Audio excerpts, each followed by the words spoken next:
Paper leak અને શિક્ષણ વ્યવસ્થામાં સુધારા જેવા મુદ્દાઓને લઈને છેલ્લા 23 દિવસથી દિલ્હીમાં જંતર મંતર પર આંદોલન ચાલી રહ્યું છે, ઉપવાસ આંદોલન ચાલી રહ્યું છે.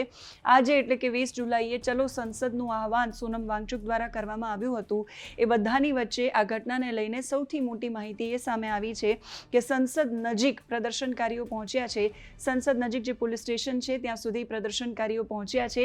સંસદનું જે ગેટ છે એના પર સુરક્ષા વ્યવસ્થા વધારી દેવામાં આવી છે. પોલીસની ટીમનું સઘન સુરક્ષા ત્યાં ગોઠવી દેવામાં આવી છે. જે લોકો સંસદ ભવન પોલીસ સ્ટેશન સુધી પહોંચ્યા છે એમની અટકાયત કરી દેવામાં આવી છે. એમને અટકાવવા માટે ટીયર ગેસ પણ છોડવામાં આવ્યા છે. એક બાજુ કોકરોચ જનતા પાર્ટીના અભિજીત દીપકે જેમણે પોતાની ભૂખ હડતાળ છે સમાપ્ત કરી છે, અને બીજી બાજુ જે પ્રદર્શનકારીઓ છે એ સંસદ ભવન સુધી પહોંચ્યા છે અને વધુ આગળ ન વધે એના માટે એને અટકાવવામાં આવી રહ્યા છે. અભિજીત દીપકે એવું કહ્યું છે કે સોનમ વાંગચુકને ઝડપથી અને જલ્દીથી જો પ્રદર્શન ગ્રાઉન્ડ સુધી નહીં મોકલવામાં આવે, નહીં આવવા દેવામાં આવે તો પોતે પણ સંસદ માર્ચ કરશે. આ બધાની વચ્ચે સીજેપીના જે સ્થાપક છે અભિજીત દીપકે એમને પોતાની ભૂખ હડતાળ સમાપ્ત કરવાની સાથે જે પ્રવક્તા છે સૌરભ દાસ અને આશુતોષ રાંકા એ કેન્દ્રીય મંત્રી જેપી નડ્ડાને મળવા પહોંચ્યા છે.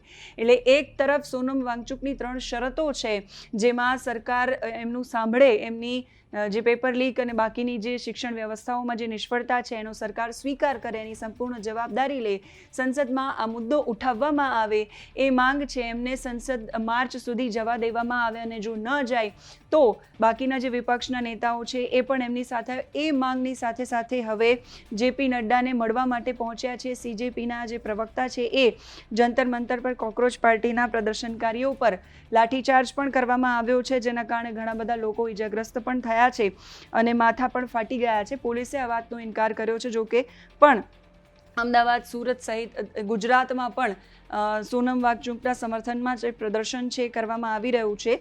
કોકરોચ જનતા પાર્ટી છે સંસદ ભવન સુધી પહોંચી છે અને રોકવા માટે ટીયર ગેસનો ઉપયોગ કરવામાં આવ્યો છે. તમામ ગેટ ઉપર સુરક્ષા વ્યવસ્થા વધારી દેવામાં આવી છે. બેરિકેડિંગ તોડીને હવે પ્રદર્શનકારીઓ આગળ વધી રહ્યા છે અને એમને રોકવામાં આવી રહ્યા છે.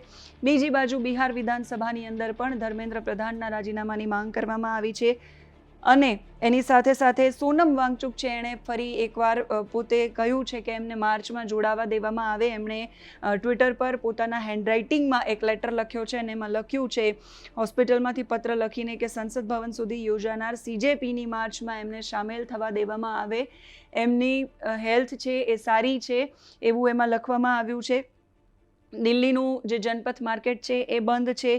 આ સાથે જ જે આજે સંસદનું ચોમાસું સત્ર ચાલી રહ્યું છે એમાં જે સાંસદો પહોંચી રહ્યા છે એ સાંસદો પણ યેનકેન રીતે જંતર મંતરનો મુદ્દો છે એ ઉઠાવી રહ્યા છે. રાજ્યસભાની અંદર અને લોકસભાની અંદર પણ સમાજવાદી પાર્ટી છે એ પણ વિરોધ પ્રદર્શન કરી રહી છે.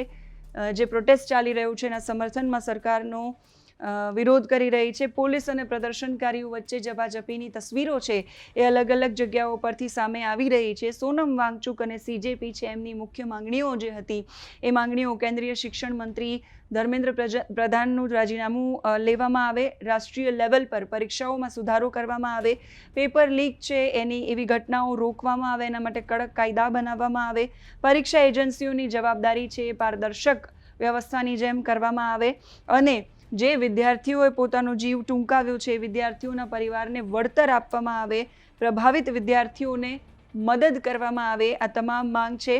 એની સાથે સાથે દિલ્હીના મેટ્રો સ્ટેશન પર ઇન્કલાબ જિંદાબાદ અને વંદે માતરમના નારા લાગી રહ્યા છે. મંડી હાઉસ મેટ્રો સ્ટેશનના એ વિડીયો પણ વાયરલ થયા છે. એ સિવાય આમ આદમી પાર્ટી અને બાકી બધીની જે વિપક્ષી પાર્ટીઓ છે, બધી જ પાર્ટીના નેતાઓ છે એ પહોંચી રહ્યા છે. હવે જેપી નડ્ડાને સીજેપીના પ્રવક્તા મળ્યા પછી આગળ શું નિર્ણય આવે છે એના પર સૌ કોઈની નજર રહેશે. પણ અત્યારે પરિસ્થિતિ આ પ્રકારની છે દિલ્હીની અંદર. છેલ્લા 23 દિવસ કરતાં વધારે સમયથી સ્વૈચ્છિક રીતે ઘણા બધા લોકો આ સમર્થનમાં જોડાઈ રહ્યા છે અને સોનમ વાંગચુક પોતે પણ શિક્ષણ વ્યવસ્થામાં સુધારા માટે આંદોલન કરી રહ્યા છે. અપેક્ષા માત્ર એટલી છે સૌ કોઈને કે સરકાર તરફથી કોઈ જવાબ આવે, જવાબદેહી નક્કી કરવામાં આવે અને વાતચીત કરવામાં આવે. અપેક્ષા રાખીએ કે જે આશા રાખીને બેઠા છે હજારો વિદ્યાર્થીઓ, લાખો વિદ્યાર્થીઓ કે પ્રદર્શનકારીઓ, એમને સરકાર કોઈ જવાબ આપશે. તમે શું માની રહ્યા છો કમેન્ટ કરીને કહેજો. અત્યારે આ વિડીયોમાં બસ આટલું જ. નમસ્કાર.